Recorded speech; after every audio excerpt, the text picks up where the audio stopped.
ருத்ரத்திலே மகாவிஷ்ணு தோன்றி, மகாவிஷ்ணுவிலே பிரம்மா தோன்றி, பிரம்மாவால் படைக்கப்பட்ட 84 ஜீவராசிகள், பிரம்மாவால் படைக்கப்பட்ட 84 ஜீவராசிகளுக்கும் படியிலிருந்து வரும் உமா மகேஸ்வரா உலகை காக்கும் பரம்பரலே திருவருள் புரிய வேண்டும் ஐயனே. அப்படியா கட்டும் மகிழ்ச்சி தாயே உமையவளே, அங்காள ஈஸ்வரியே, அகிலாண்டி கொடி பிரமாண்ட நாயகியே, தம்முடைய பாதங்களுக்கு இந்த அகத்தியம்மனின் பணிவான வணக்கங்கள் தாய்.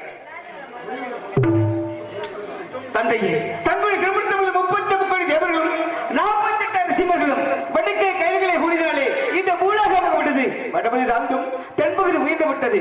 கூட்டத்தில் கூட்டமாக நின்று தங்கள் திருமணத்திற்கான ஆவலாக எல்லை உலகம் சமநிலையாக தென் திசை அனுப்பித்தீர்கள்.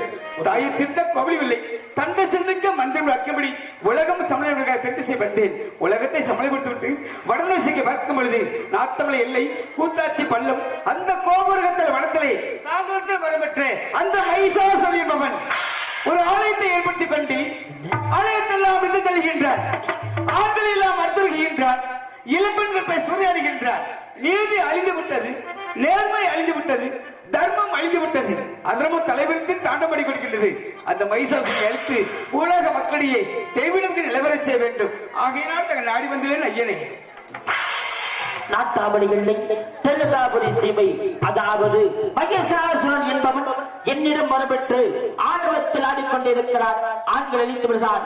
இளம் பெண்கள் கருப்பை சூறையாடுகிறான். அன்னவன் அவனை இதற்கு மேல் வைக்கக்கூடாது என்று கூறுகிறாத்தியா? தந்தையே, அவனை அழிக்கக்கூடிய காலம் நேரம் வந்துவிட்டது. அதனால் தாங்கள் எங்கு செல்ல வேண்டும் என்றால் தந்தையே திரும்பியுங்கள்.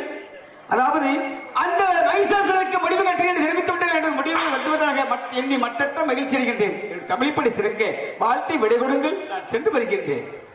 அப்படியாக வைத்தது